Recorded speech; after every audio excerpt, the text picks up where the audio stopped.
So,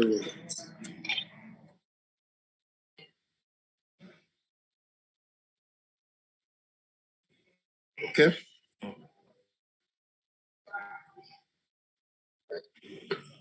What do you think?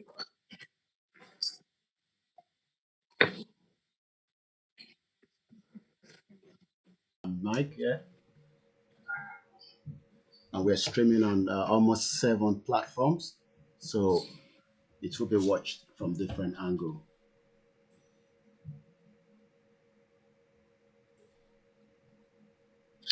Good evening, sir. Evening, how are you? I'm well, thank you. Thank you so much, sir. Thank you. Okay, we're live already, and here we go. Wow, a very good evening to you, the Excellency Governor Ortom, and thank you so much for spending uh, a very short, limited time that we have that we're not going to misuse. Thank you so much for coming to KOIKIMEDIA, where we bring the world closer to the doorsteps. And I hope you can hear me loud and clear, sir. Very well, I can hear you. Thank you very much. Just for us to fire on, for the benefit of those that are watching us from around the world, today is the 9th of September 2022, and the time here from my end in London is 18:32 p.m. We have the honor to welcome the Excellency, the Governor of Benue State, Governor Ortom, for a very short period of time with us on KOIKIMEDIA. And I'm just going to go straight to it. We're going to discuss the insecurity in Nigeria. The first question I want to ask is, do you still believe that there is unity among the indigenous people of Nigeria based on the insecurity that we are experiencing as of today? Thank you very much for hosting me, and thank you for letting the world know what is happening in Nigeria. It is a collective responsibility to all of us who are Nigerians. We have no other country other than Nigeria, and it's our collective responsibility to do everything possible to protect Nigeria. I want to say emphatically that the current situation in Nigeria shows clearly that we are not together along ethnic nationalities, along religious divide. It is unfortunate that our country, Nigeria, have never been divided in this manner, and largely because of the deceit and lies and falsehood that the present government is propelling. It is really unfortunate. Sometimes I begin to think, I'm 62 years old. I grew up in Nigeria. I grew up in Benue State. And this is not the country that I expected that by now would be. I'm talking to you from America, in Washington, D.C., where I had a couple of meetings. And one of the points I'm trying to let the people here understand is that Nigeria is fast becoming a lawless society. And of course, you know, any country or any society that do not respect its constitution, do not respect the rule of law and due process, the next thing will be lawlessness. And lawlessness will lead to anarchy. And once you have anarchy, no one can predict what will happen to him, his family, his community, and then our country, Nigeria. And I feel very sad.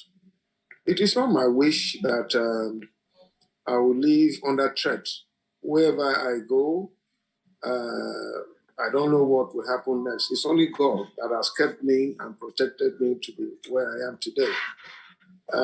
It is not that I find it funny or exciting living this kind of life. My family is constantly under fear and apprehension. And me, I have just decided to sacrifice myself, that I must speak loud, I must speak out.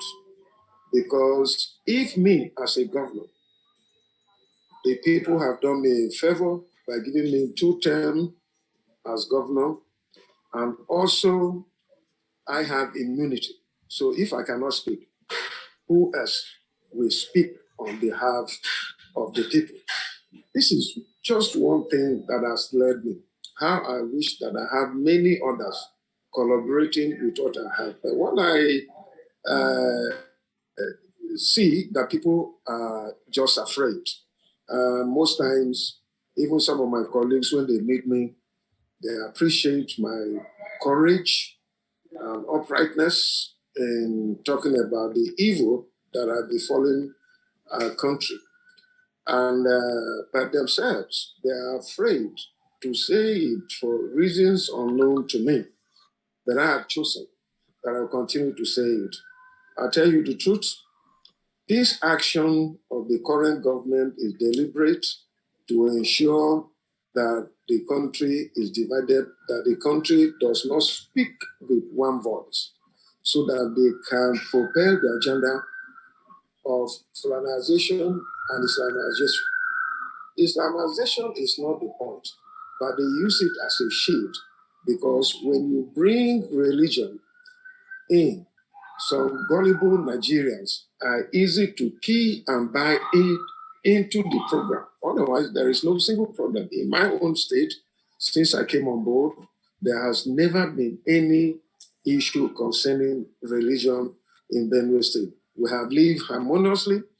Christians and Muslims, pagans, atheists, and all people who do not do anything. You are free to live, and there has not been any single issue or crisis on religion.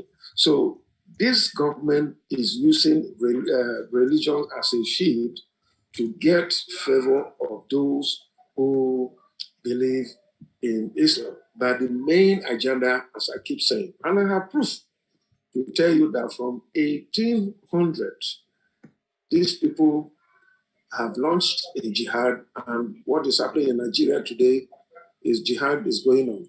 Nobody should be deceived.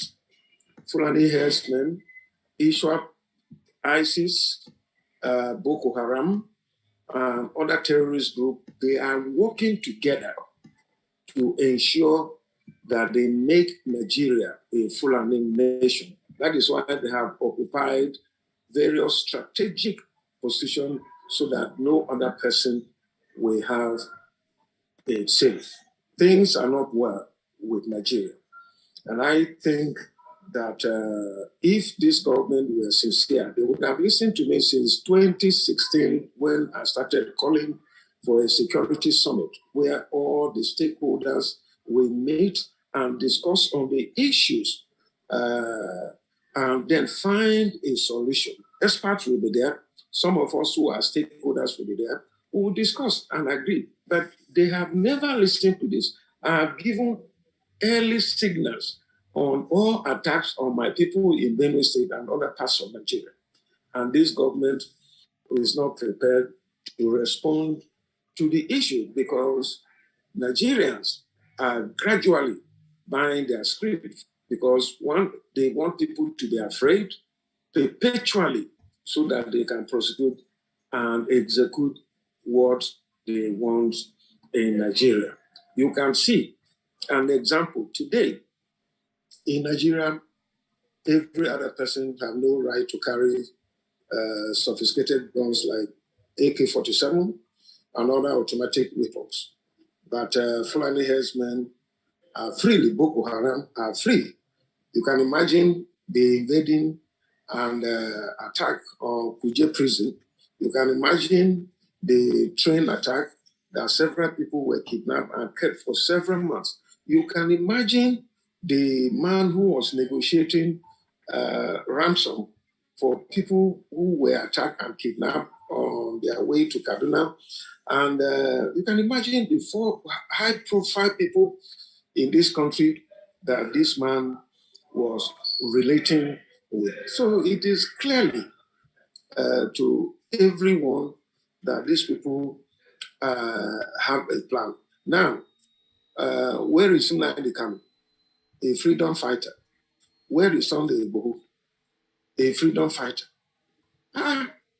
It's because even me, if I did not have immunity by now, they would have whisked me away. But thank God I have that immunity, and I believe that before my immunity expires, God will find a way of saving Nigeria if Nigeria must be saved. So anytime they try to justify that the Fulanis are free to carry AK-47 because they attack their cattle, now they don't come with cattle, but they are allowed. So why not allow? Look at what they are doing in the Southeast because of IPOD. Look at what they did to IGBOHO when he rose up in defense of his people. Look at what they did to this man in Kaduna, Sheikh, the Zara movement leader. Yeah. Look at all that. So it is Zazaki, yes. So this is a very big challenge. You see, I have said it before and I will say it now. The very day that the presidency decide that this evil, this insecurity should end, it will end. Otherwise, what is the essence of having the army, the air force, the police, the civil defense, and all that? What is wrong when you vote billions, even states and local government contributed money, $1 billion some few years ago? Where is that money? Where are the weapons that were brought to safeguard this country? So this is the challenge we're having, and I hold the presidency responsible for the insecurity that is happening in Nigeria, and that people are being divided along ethnic lines, along religious lines, to their pleasure. Because if the people come together and work as a team, they will expose them. But me, for the fact that I was able with my people to enact a law prohibiting open grazing, listen, as further expand, they are angry with me, but that is the truth. Because globally, animal husbandry is through ranching. Nobody does animal livestock farming without ranching around the world. Here in America, where I am, in Europe and in Asia, where they are doing, even in Africa, go to South Africa, go to Kenya, go to these other countries. Nobody does open grazing, but they do it to shield them away from their real agenda of occupying the land, because they had programmed 200 years ago that they will make Nigeria their own country, and that is what is going on. Wow. Thank you so much, His Excellency, for being on KOIKIMEDIA. And like you said, we will make sure we use all the little time that we have with you. This is a 2-minute video of the late Dr. Malafia, and I want us to listen to it together because there's something I want to bring out of it, and that will then, take us to my next question. Let's listen to this. And the truth. And let me make some revelations, because some of us also have our own intelligence networks. Okay. Have met with some of the bandits. We have met with some of their high commanders. 1 or 2 who have repented. They have sat down with us, not once, not twice. They told us that one of the northern governors is the commander of Boko Haram in Nigeria. Boko Haram and the bandits are one and the same thing. They have a sophisticated network. During this lockdown, their planes were moving up and down as though there was no lockdown. Moving ammunitions, moving logistics, moving money, and distributing them in different parts of the country. They are already in the south, in the rainforest of the south. They are everywhere. They told us that when they finish these rural killings, they will move to phase 2. The phase 2 is they will go into the urban cities, going from house to house, killing prominent people. I can tell you, this is the game plan. By 2022, they want to start a civil war in Nigeria. Thank you so much. And the question is the Fulanis through Mayate Hala expressed their readiness to set up a parallel security outfit. What does this mean for the indigenous people of Nigeria? Well, once again, thank you for bringing the mafia on the screen. It may interest you to know that when the mafia's revelation, as you have broadcast here, and his life was threatened, I hosted him. Throughout the period he was threatened, I chose to host him in Benue State. He was with me until he used to travel out. I tried to warn him that this is an adult, and today the rest is history. But he was saying the truth. I want to tell you that I have said it before, that this is the level that this present government has taken us into. No wonder they did say in 2014 when they were coming in, and Nigerians were not mindful of this. They said that they were going to take Nigeria from top to bottom. And this was said by the president himself when he was campaigning. But nobody took note of this until he became president. And he has taken us from top to bottom. Otherwise, how can you tell me on earth, anywhere in the world, a terrorist organization which have petitioned the presidency, the security agencies to arrest and prosecute, and government is adamant? Nothing, they have not said anything, they have not told me anything. Even when they attempted assassination of my life, I went and reported to the presidency myself, and 1 year after that, I was told that some Fulani men were arrested with AK-47, and after 1 year, they were released. And they told me they did not find anyone. But those who came to arrest these people informed me, and I even facilitated. So how can a terrorist organization say that they are forming a Parallel security outfit. How on earth? And up to today, government have not come up saying anything. It is true. They made that statement after Benue State enacted the law to form a community volunteer guards. They were trained and they are equipped, and I have applied to the presidency to permit Benue State government to have automatic weapons like AK-47, AK-49, and the rest of it, so that at least we can protect our own state. So they came up with this statement. I expected that the security agencies would have arrested these people immediately. Because one, from where do they derive their power?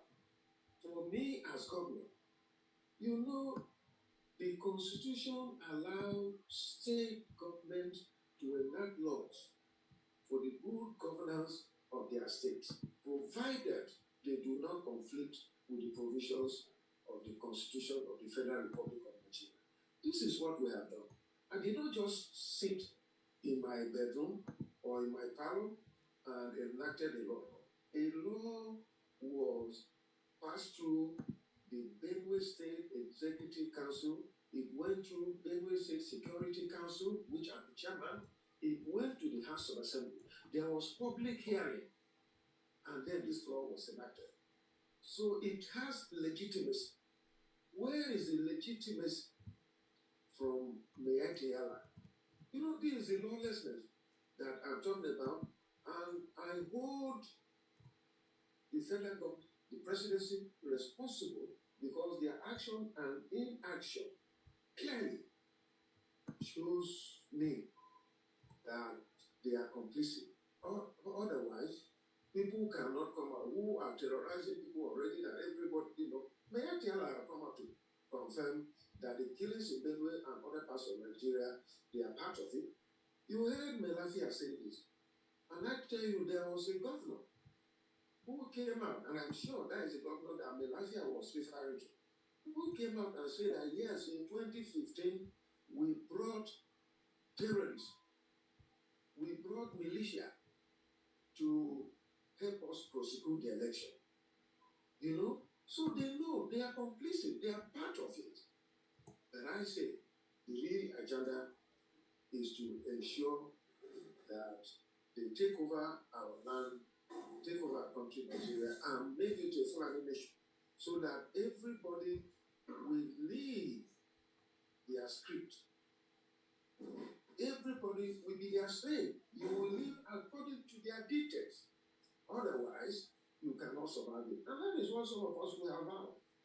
Our fathers in 1804, when they came to Benue State to Islamize and to Fulanize, we resisted it. And we defeated them. And I see no reason that me standing here today, a kid man from Benue State, should surrender myself to Fulanis to become their slave. It will never happen. I cannot do that. Thank you so much. And once again, congratulations on the setting up of the Benue State Volunteer Guard. The Nigerian government has always been against the funding security outfit. What has the experience been so far with Benue State? Well, our arrangement is very good. I must tell you that, look, for me in Benue State, I believe in the rule of law and due process. And the security agencies sent to Benue State, though from federal government, but they are doing their best. I can confirm that they are doing their best and will work harmoniously. And it may interest you that from 2017 to date, more than 120 security personnel have been killed in Benue State. Soldiers, Air Force, Civil Defense, DSS, and so on. Over 120 of them have been killed. The Community Volunteer Guard is meant to attempt to close the gap, because currently what we have noticed is that there is a lacuna in the security operations in Benue State. One, the manpower is not enough. Two, they are ill-equipped. Three, they are not funded properly. And so it becomes very difficult, but the most difficult one is the shortage of manpower. And so the security outfit we have put in place, which is a law that we enacted, is meant to complement what the conventional security men are doing. Like I said, this process of passing this law went through the State Security Council, and it was approved in the Security Council.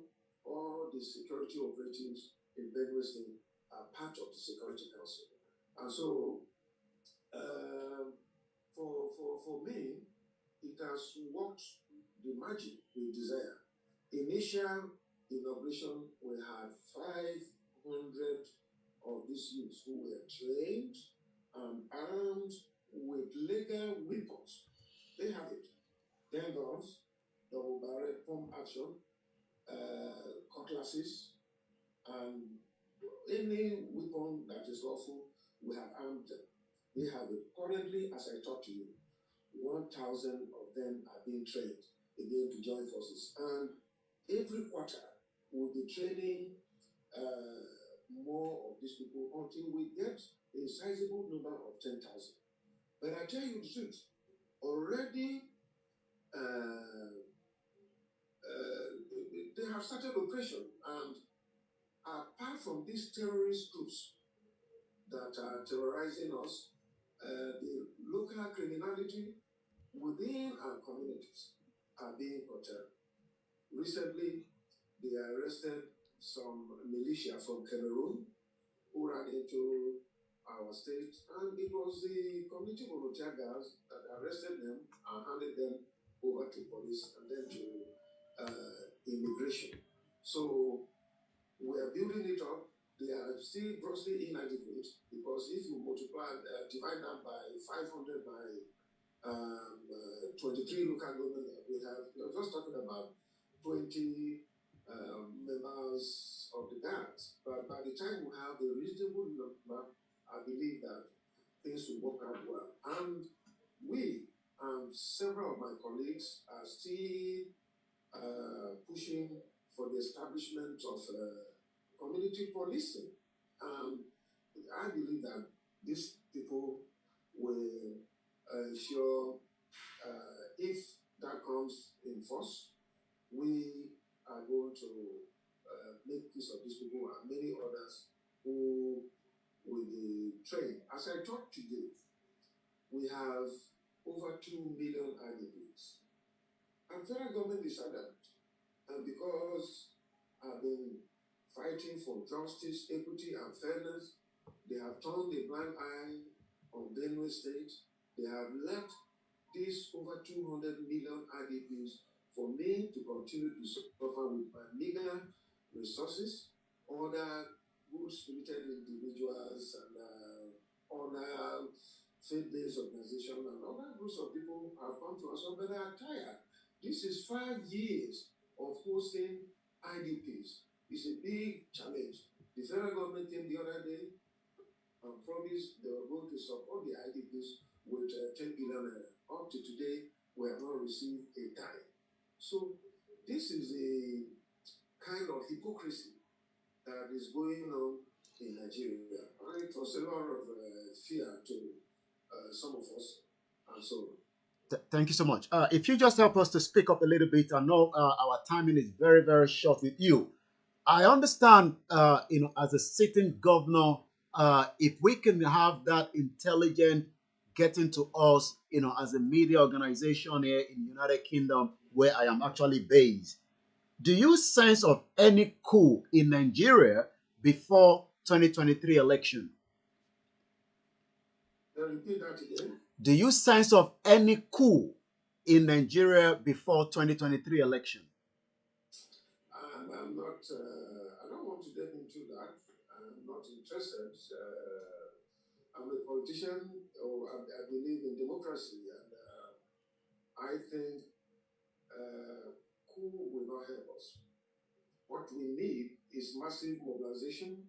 What we need is for all of us to come together and put pressure on this current government to do the right thing. It is not beyond us. We can do it.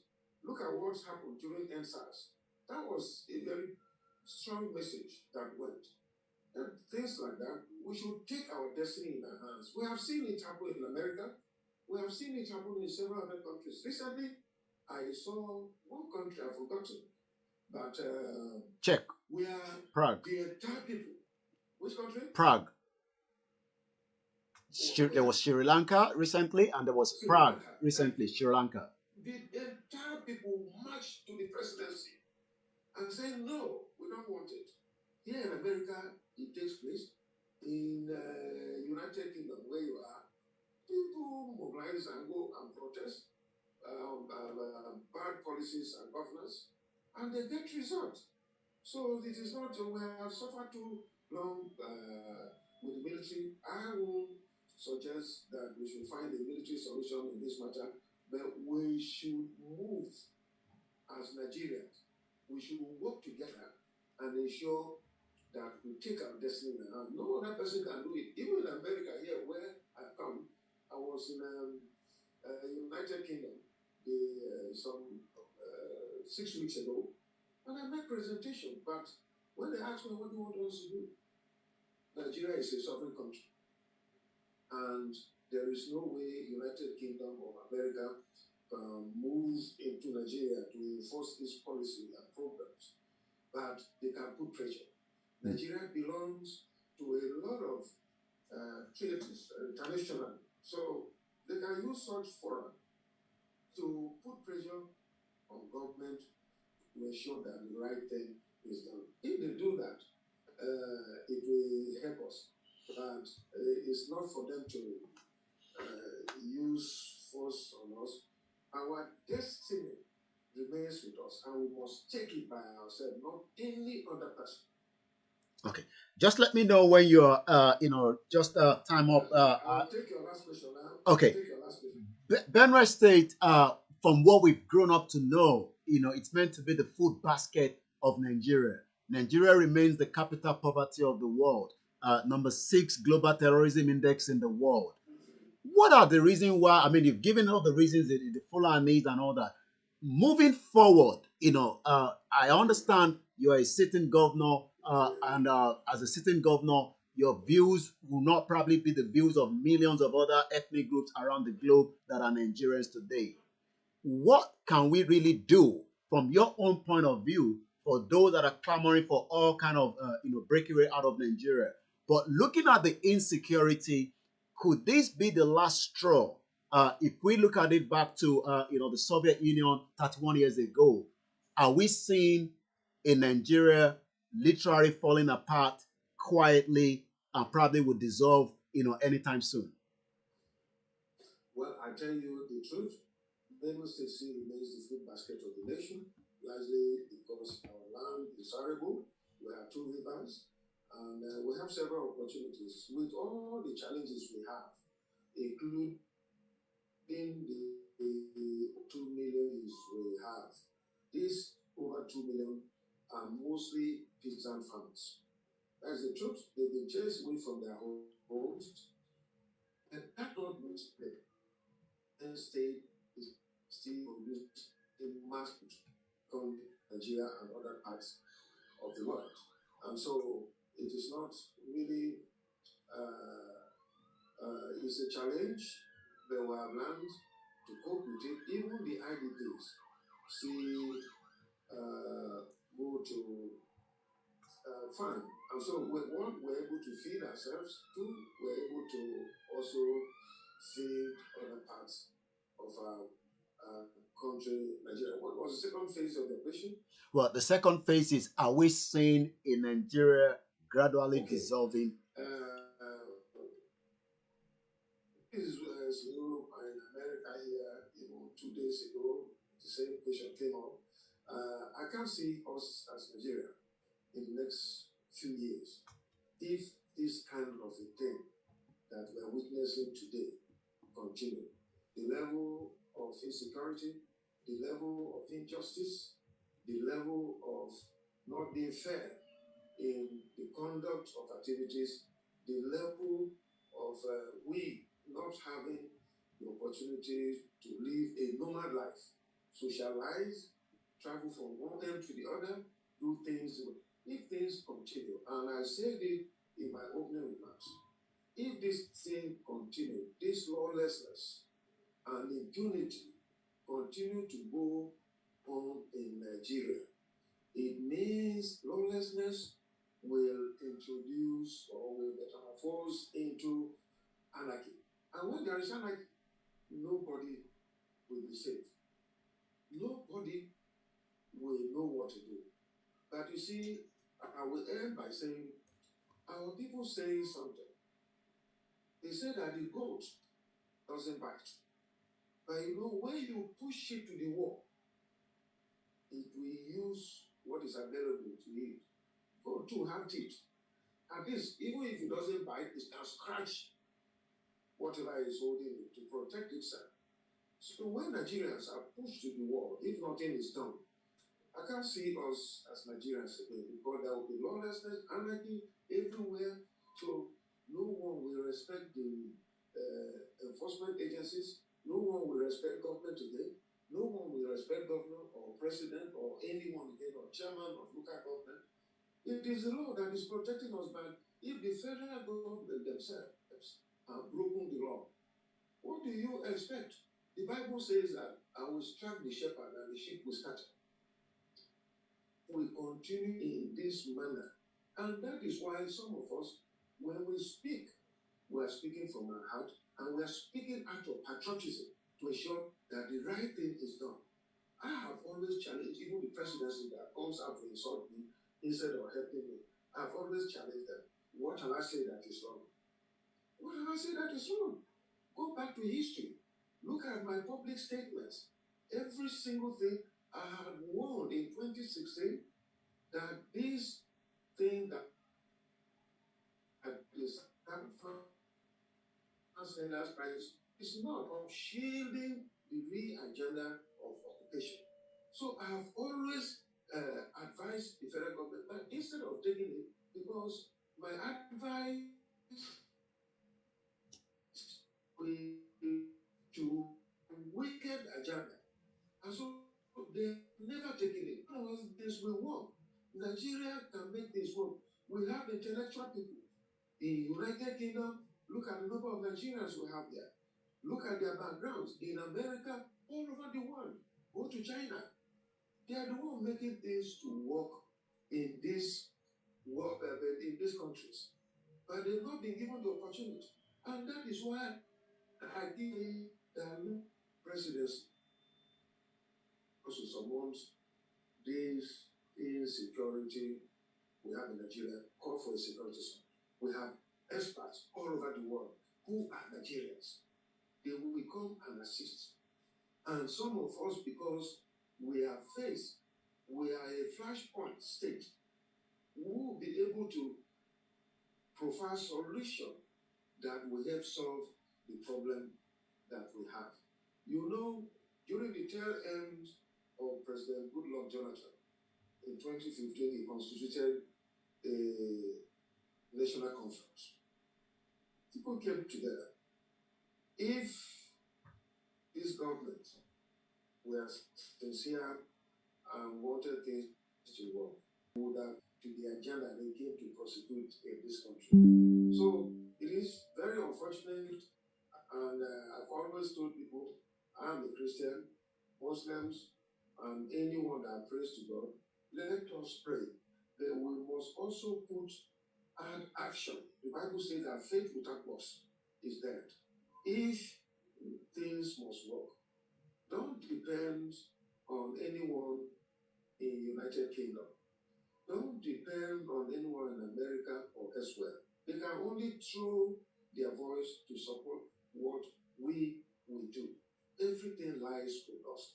It is we that will make things, it is we that can turn around things in our country and make things work. So, thank you. That is my position. Well, thank you so much, and we hope we will catch up with you again at some other time, and for spending that evening with us. And this is KOIKIMEDIA, bringing the world closer to your doorstep. And we've been speaking with the governor of Benue State, His Excellency Samuel Ortom. Thank you so much, and have a very good evening. Thank you. God bless you. Thank you. Thank you.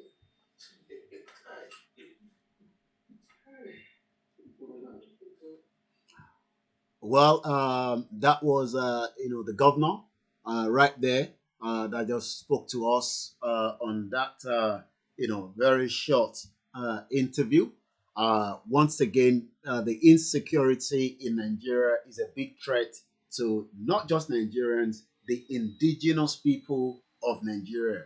We will be back again with more other programs as we continue the campaign. For those of us that have always believed that Nigeria can no longer sustain and work for millions of the indigenous people, and it will be, in the interest of everyone to go their separate ways. Have a very good evening, and I'll be back again some other time. My name is Olayomi Koiki, KOIKIMEDIA, bringing the world closer to your doorstep. And on that note, I say bye for now. For those of you that have joined us on this very short interview that was live the 9th of September 2022 from London. Have a very good evening and bye for now. Life is so funny. You come with nothing. Then fight for everything. And later leave everything and go back with empty hand. God is powerful. Life is so funny. You come with nothing. then fight for everything. And later, leave everything and go back with empty hand. God is powerful. God is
powerful.